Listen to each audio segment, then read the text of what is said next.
ayudamos a abrir la Biblia en Apocalipsis capítulo 13 y vamos a leer los versículos del 1 al 10. Vamos a continuar nuestro estudio. Nos quedamos en el versículo 6 y vamos a continuar.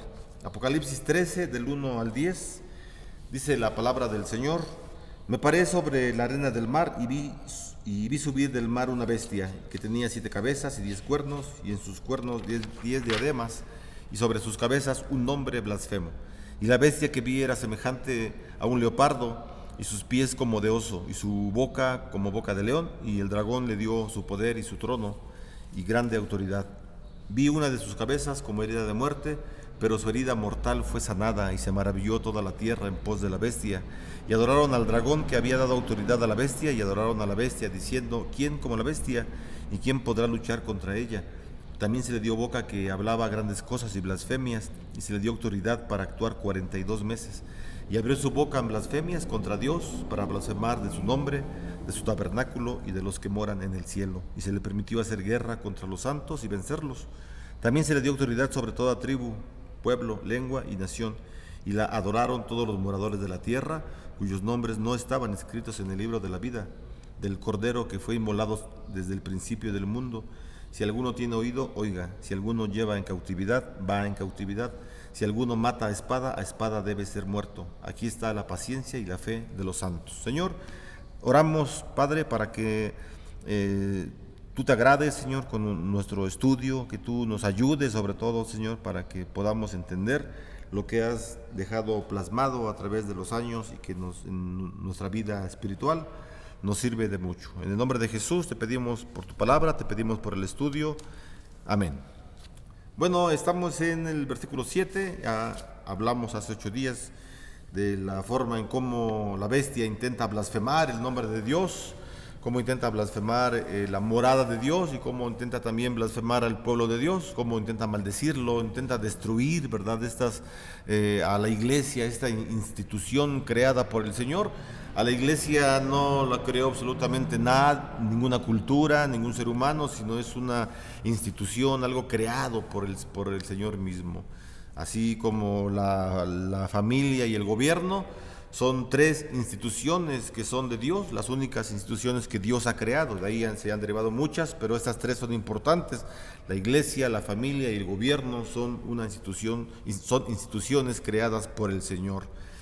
Así que la bestia intenta, ¿verdad?, destruir a una de estas instituciones, a la iglesia. Obviamente que está también inmiscuida la familia, ¿verdad? Entonces el deseo que tiene Satanás es un deseo serio, es un deseo pues peligroso para la iglesia, porque es un deseo que tiene de destruir completamente a la iglesia del Señor.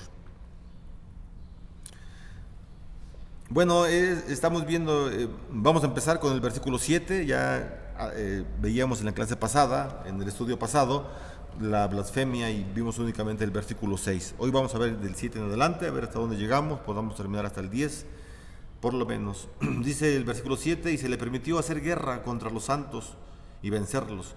También se le dio autoridad sobre toda tribu, pueblo, lengua y nación. Este versículo 7 es un eco del capítulo 11, versículo 7. Vamos al capítulo 11, versículo 7 de Apocalipsis. Dice la Escritura, Apocalipsis 11, 7: Cuando hayan acabado su testimonio, la bestia que sube del abismo hará guerra contra ellos y los vencerá y los matará. Y aquí vemos en el 7 del capítulo 13, y se le permitió hacer guerra contra los santos y vencerlos. También se le dio autoridad sobre toda tribu, pueblo, lengua y nación. En esta guerra, el que conquista, la bestia, es derrotado, y los que son derrotados al final son declarados como vencedores. Los santos son más que vencedores en Cristo Jesús. Pueden perder la vida en la tierra en oposición al sistema de Satanás, pero pasarán la eternidad en Cristo, viviendo y reinando con Él. De los santos, ¿verdad?, de la iglesia, se dice que han derrotado al anticristo. Vamos a ver el versículo 12, el capítulo 12, versículo 11. Apocalipsis 12:11 dice la Escritura: y ellos le han vencido por medio de la sangre del Cordero y de la palabra del testimonio de ellos, y menospreciaron sus vidas hasta la muerte.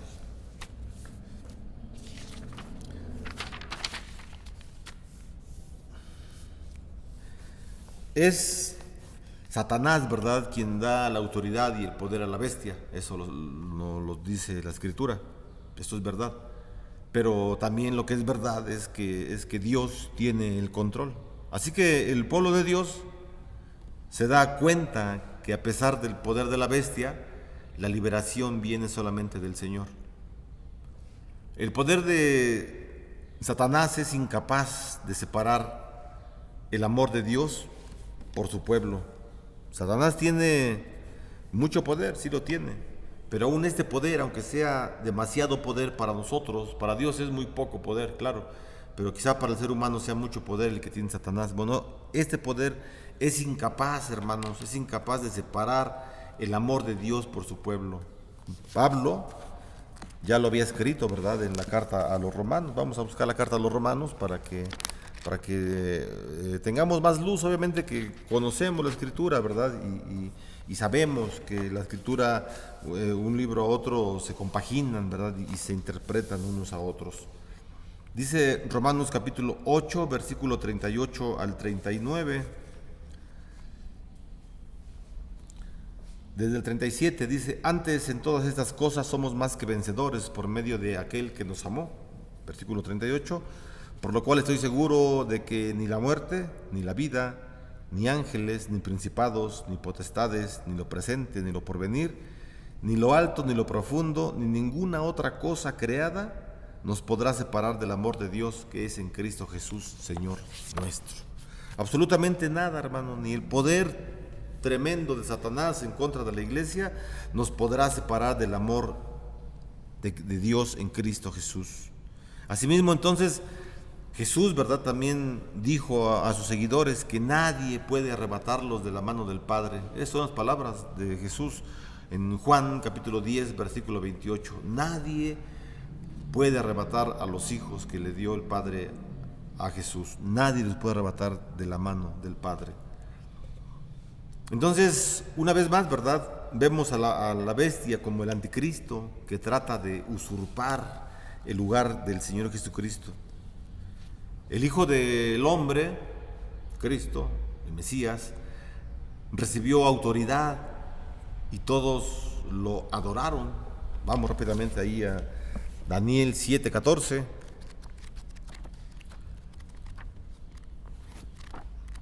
Para ver esta verdad. Daniel 7:14 está hablando acerca del Mesías. Y le fue dado dominio, gloria y reino, para que todos los pueblos, naciones y lenguas le sirvieran. Su dominio es dominio eterno, que nunca pasará, y su reino uno que no será destruido. Eso dice Daniel acerca del ungido, acerca del Cristo, ¿verdad? Dice que el Hijo del Hombre recibirá autoridad y todos lo adorarán. Pero aquí dice en el versículo 7 que el anticristo recibió autoridad. Dice: y se le permitió hacer guerra contra los santos y vencerlos. También se le dio autoridad sobre toda tribu, pueblo, lengua y nación. Es una imitación. La bestia está haciendo una imitación del ungido, del Mesías. Así que Dios es el que otorga, ¿verdad?, la autoridad tanto a Cristo como al anticristo. Con la diferencia, hermanos, con la diferencia que Cristo triunfará sobre el anticristo y sobre la bestia y sobre Satanás mismo. Sí, o sea, en el libro de Job vemos en el capítulo 1, ¿verdad?, cómo es que Satanás, ¿verdad?, llega después de rondar la tierra junto con todo el ejército celestial y tiene una reunión con el Todopoderoso y le pregunta el Señor a Satanás acerca de su siervo Job, que si lo ha contemplado. Conocemos la historia, ¿verdad? Y el Señor le da la autoridad a Satanás para que él toque las pertenencias, toque la salud de Job. Dios le da autoridad. O sea, allí vemos, ¿verdad?, que Dios otorga autoridad a Cristo. Fue Dios quien le otorgó autoridad a Cristo, y también Dios le otorga autoridad al anticristo, a la bestia. Son limitados, claro, ¿verdad? A la diferencia que a pesar que Dios da el poder a ambos, sabemos que Cristo es quien va a derrotar a la bestia finalmente. Versículo 8 dice, y la adoraron todos los moradores de la tierra, a la bestia, ¿verdad? Está hablando de la bestia. Y la adoraron todos los moradores de la tierra, cuyos nombres no estaban escritos en el libro de la vida del Cordero que fue inmolado desde el principio del mundo. Dice Juan, ¿verdad?, que todos los que viven en la tierra adoraron o adorarán a la bestia. Juan está diciendo eso, que todos los moradores de la tierra adorarán a la bestia. De una manera, Juan está mirando hacia el futuro y Juan está prediciendo que la población de la tierra seguirá las instrucciones de la bestia y la adorarán. Y si le echamos un ojo a la historia después de que Juan escribió Apocalipsis hasta nuestros días, Juan profetizó bien. Juan vio el futuro. Juan vio realmente que el pueblo le da el honor y la gloria a la bestia en vez que al Señor. El anticristo aparecerá en forma humana. Esta persona, el anticristo, cuando venga en una forma humana, recibirá la adoración de todos los pueblos de la tierra. Todos los pueblos de la tierra lo van a adorar a la bestia, excepto los santos. Así que Juan divide la humanidad, ¿verdad?, entre los que adoran a la bestia y aquellos cuyos nombres están inscritos en el libro de la vida. Los divide muy bien en dos segmentos, ¿verdad? Es la división, vamos así a decirlo, es la división de los no regenerados frente a los regenerados, los incrédulos en contraposición a los creyentes. Así que el anticristo trata de imitar a Cristo, lo imita, ¿verdad? Trata de imitarlo. Cristo compró a su pueblo de entre toda tribu, lengua, pueblo y nación. Dice el capítulo 5 de ahí de Apocalipsis 5:9, dice, y cantaban un nuevo cántico, diciendo, digno eres de tomar el libro y de abrir sus sellos, porque tú fuiste inmolado y con tu sangre nos has redimido para Dios de todo linaje, lengua, pueblo y nación. Entonces, la bestia, ¿verdad?, desea dominar el mundo, haciendo que todos los que están inscritos en el libro de la vida lo sigan. O sea, los que Dios no ha inscrito en el libro de la vida, Satanás desea que todos aquellos que no están en el libro le sigan, lo adoren. Y lo ha conseguido, ¿verdad? Entonces, en síntesis, en resumen, en conclusión, el libro divide con todos los nombres del pueblo de Dios. O sea, cuando Juan hace esta división, ¿verdad?, por así llamarlo, o la separación entre el pueblo de Dios y entre los que no son el pueblo de Dios, ve entonces Juan, ¿verdad?, que todos los nombres del pueblo de Dios pertenecen al Cordero inmolado. Todos los que están escritos, todos los nombres que están escritos en el libro de vida pertenecen al Cordero. Y todos aquellos que no están escritos, no que pertenezcan, sino que Satanás, la bestia, los busca, ¿verdad?, los orilla para que adoren a la bestia. Entonces, nosotros como cristianos, ¿verdad?, sabemos que si nuestro nombre está escrito en el libro de vida, pertenecemos al Cordero. Y entonces estamos en el versículo que estamos viendo, en el versículo 8. En el versículo 8 estamos frente a una palabra de consuelo para la iglesia, para nosotros.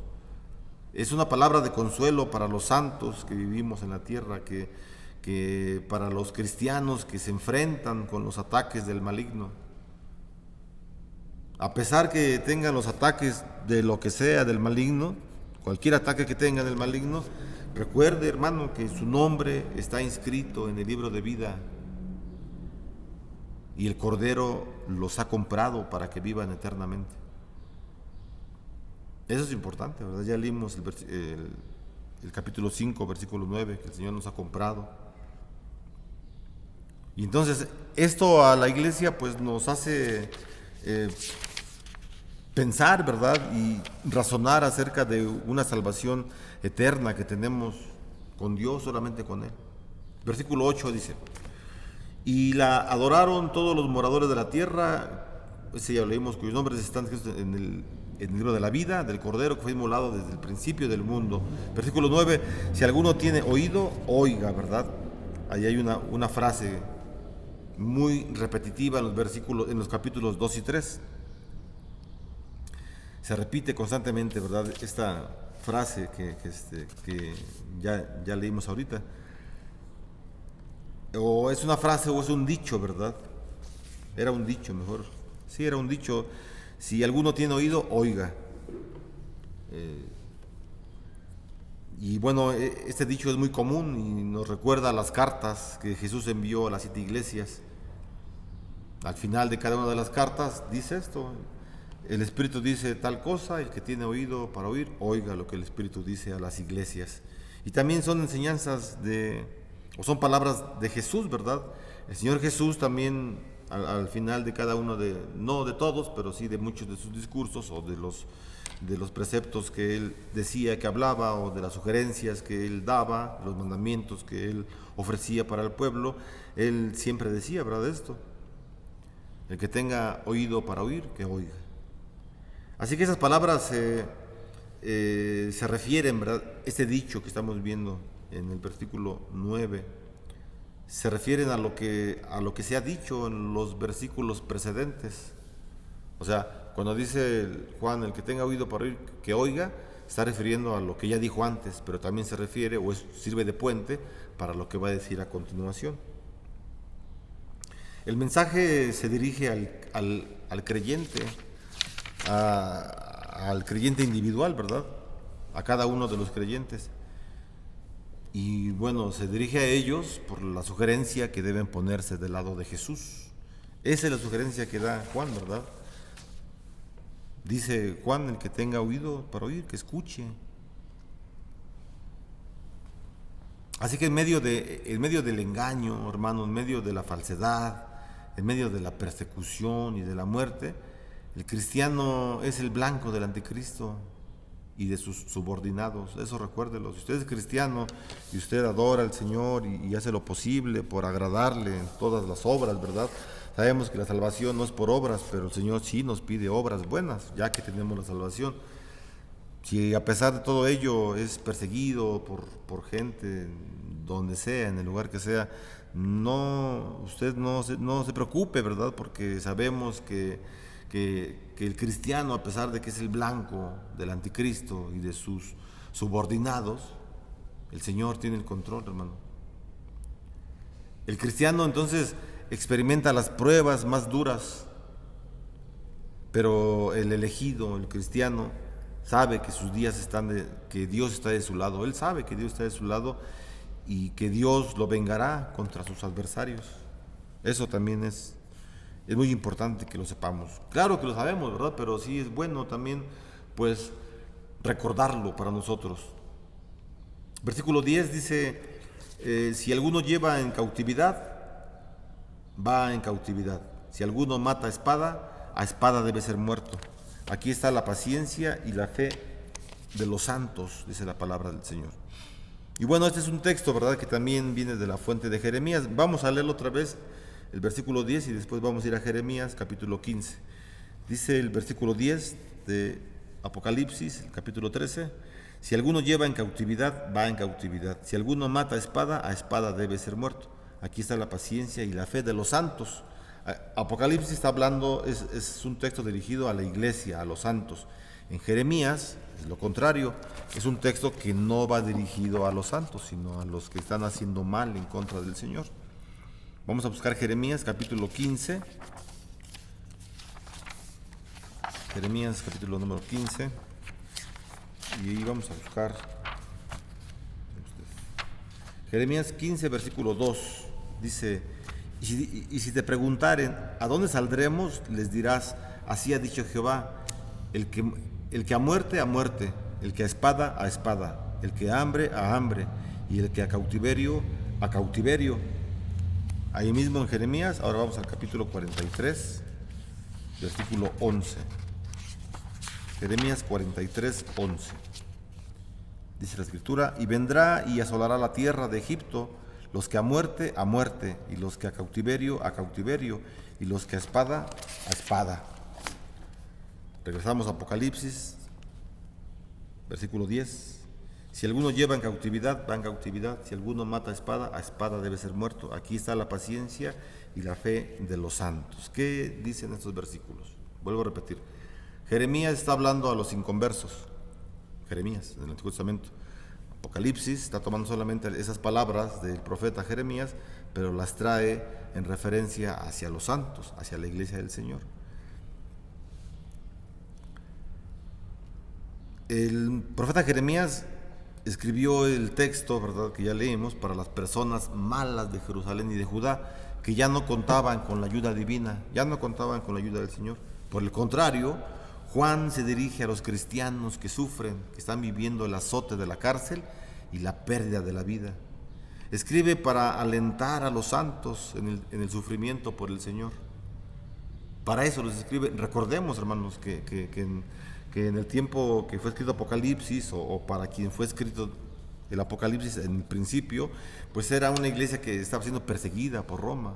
Juan está prisionero por predicar el Evangelio. Y todos los cristianos también están siendo perseguidos, ¿verdad?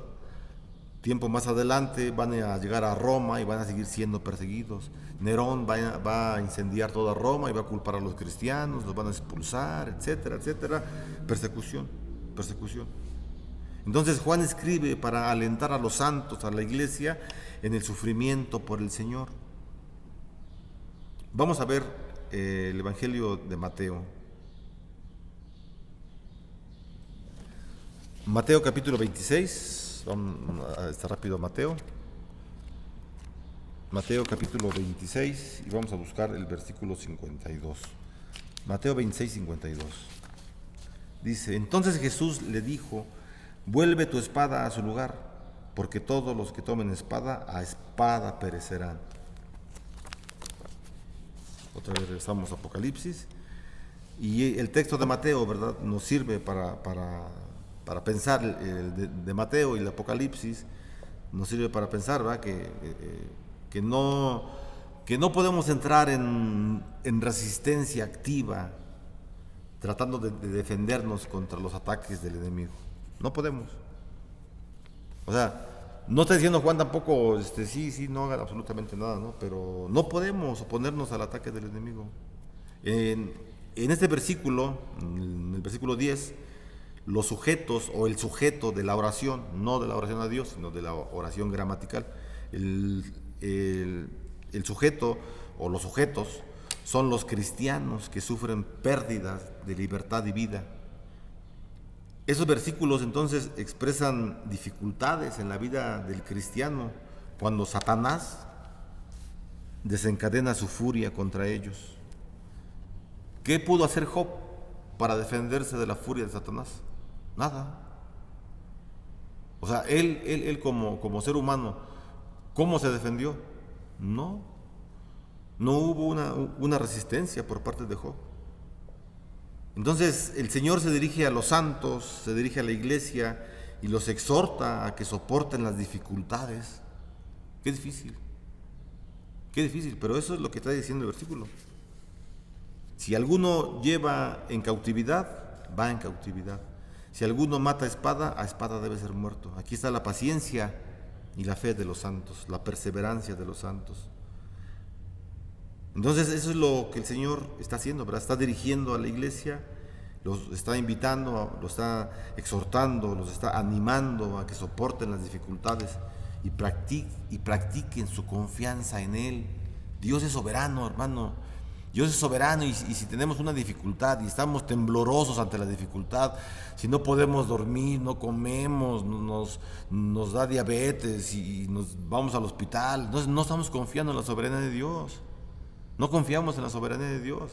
De verdad, por eso los infartos en las gentes llegan y los fulminan completamente porque están pensando en sus fuerzas, quieren hacer los cambios a través de sus fuerzas. No, jamás. Dios tiene el control absolutamente de todo, hermano. Entonces, si yo estoy angustiado, soy pastor, estoy angustiado por lo que me pase, ay Señor, y ya no como, estoy temblando todo el día, estoy peleando con todo el mundo, estoy pensando siempre en los problemas, no tengo confianza en la soberanía de Dios. Entonces, la soberanía de Dios, ¿dónde está? Hay hasta himnos, ¿verdad? El himno 60, el himno presbiteriano número 60. El himno 60 no es la palabra de Dios, los himnos no son la palabra, la palabra es la Biblia. Pero el himno 60 nos ayuda, ¿verdad? ¿Cómo se llama? Soberano Señor de los mundos. Y cantamos, ¿verdad? Soberano Señor de los mundos, etcétera, etcétera. Y entonces acabo de cantar Soberano Señor de los mundos y me aflijo porque no tengo dinero, porque me corrieron de mi chamba, porque mi hijo está mal, porque mi esposa no me habla. O sea, que estoy inventando, ¿verdad? Pues no. La soberanía de Dios debe gobernar mi vida y saber que Dios gobierna mi vida, Él es soberano. Si Él me trajo a la iglesia cristiana, si me sacó del catolicismo, me trajo a la iglesia cristiana, es porque Dios es soberano. Entonces no debo temer absolutamente nada, porque todo está en las manos del Señor. Así que Juan está exhortando, ¿verdad? Las palabras de Juan son las palabras del Espíritu Santo. Está exhortando, está animando a la iglesia que ante las dificultades no hagamos guerra, ¿verdad?, en contra de ellas. La carta de Judas, ¿verdad?, en el Nuevo Testamento nos da un ejemplo, ¿verdad?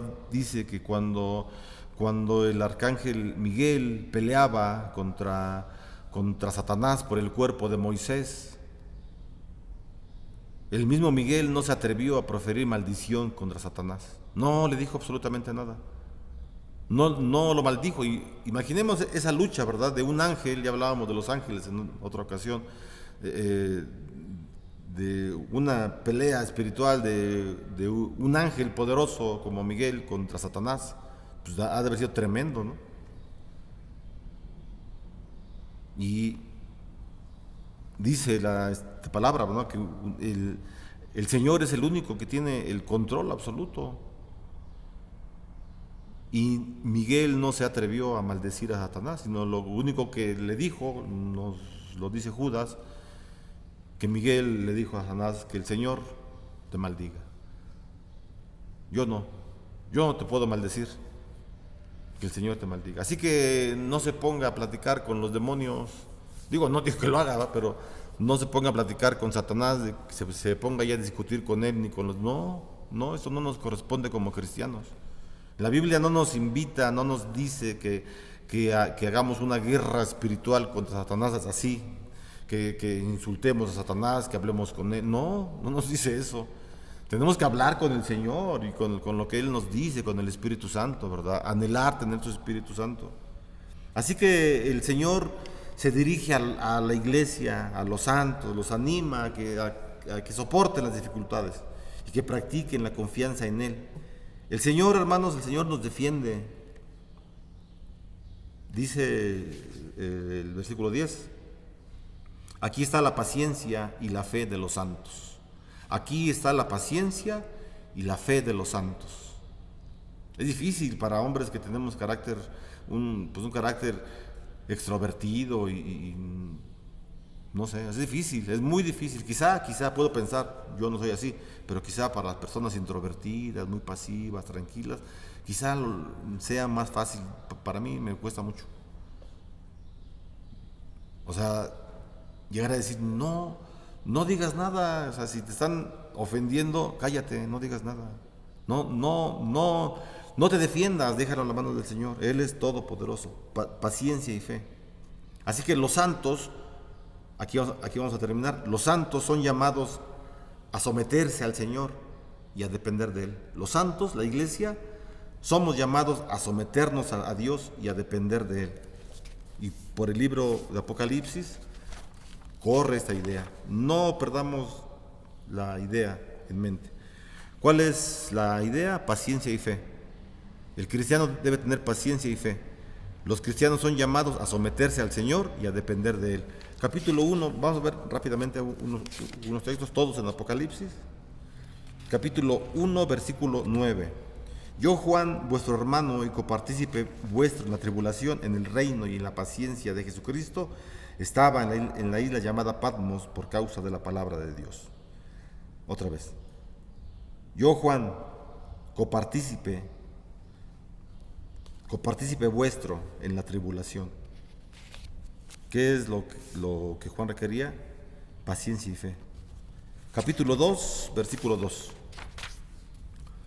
Yo conozco tus obras y tu arduo trabajo y paciencia, y que no puedes soportar a los malos, y has probado a los que se dicen ser apóstoles y no lo son, y los has hallado mentirosos. Yo conozco tus obras y tu arduo trabajo y paciencia.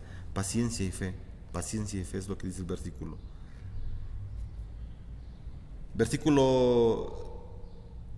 Bueno, también el 3, ¿sí lo leímos? El 2 y 3. No, ¿verdad? El 3 dice, y has sufrido y has tenido paciencia y has trabajado arduamente por amor de mi nombre y no has desmayado. Paciencia y fe. Capítulo 2, versículo 2, ya leímos, 2 y 3.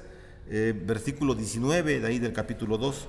Yo conozco tus obras y amor y fe y servicio y tu paciencia, y que tus obras postreras son más que las primeras. Paciencia y fe.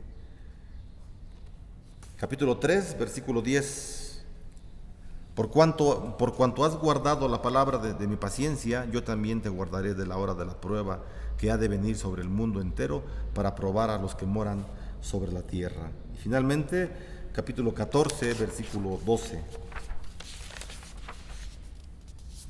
Capítulo 14, versículo 12. Aquí está la paciencia de los santos, los que guardan los mandamientos de Dios, y la fe de Jesús. Paciencia y fe. Entonces, el versículo 10 termina muy bonito, ¿verdad? Diciéndonos, si alguno lleva en cautividad, va en cautividad. Si alguno mata espada, espada debe ser muerto. Es decir, no se defienda, ya lo explicamos, no se defienda, deje la venganza al Señor. Dice el Señor, mía es la venganza. No os venguéis, mía es la venganza. Aquí está la paciencia y la fe de los santos. El texto entonces de Apocalipsis, hermanos, en el capítulo que estamos considerando, nos ayuda bastante, ¿verdad? Para una doctrina que se enseña en la Biblia, claro, está en la Biblia, y que los presbiterianos lo tenemos como uno de los puntos del calvinismo, ¿verdad? Como el quinto punto del calvinismo, que se llama precisamente la perseverancia y la fe del cristiano, en donde el cristiano, a través de la perseverancia y de la fe, pues va en su vida, en aumento su vida espiritual, creyendo y confiando siempre en el Señor. Y bueno, vamos a dar gracias a Dios porque nos permite estudiar la Biblia de una forma unida, como lo hacemos. No sé cuántos seamos los que estamos viendo, no lo sé. Seamos 1, 2, los que seamos, 10, no importa. Pero vamos a continuar con el estudio del libro para que el Señor nos siga hablando más de nuestra vida. Vamos a terminar haciendo una oración. Señor, muchas gracias te damos por tu palabra. Gracias porque nos permites mirar, Señor, estas líneas de exhortación a nosotros. Gracias por animarnos, porque tu Espíritu Santo no nos deja, Señor, pues somos tu iglesia y creemos que jamás nos vas a dejar, pues tú lo has prometido, que tu Espíritu Santo estaría siempre y en cada momento con nosotros. Así que te lo agradecemos, Señor, porque nos das la esperanza que un día estaremos contigo en la eternidad, y que mientras, Señor, en lo que llega a la eternidad, estamos en este mundo con pruebas, aflicciones, pero también con mucha fe, Señor, con mucha fe y con esperanza solamente en ti. Así que ayúdanos a tener paciencia, a tener fe, y que sigamos confiando más en tu palabra. Te lo pedimos y te damos las gracias, confiando en las misericordias de Jesucristo, nuestro Salvador. Que la gracia del Señor Jesucristo, el amor de Dios y la comunión con su Santo Espíritu sean con usted. Amén.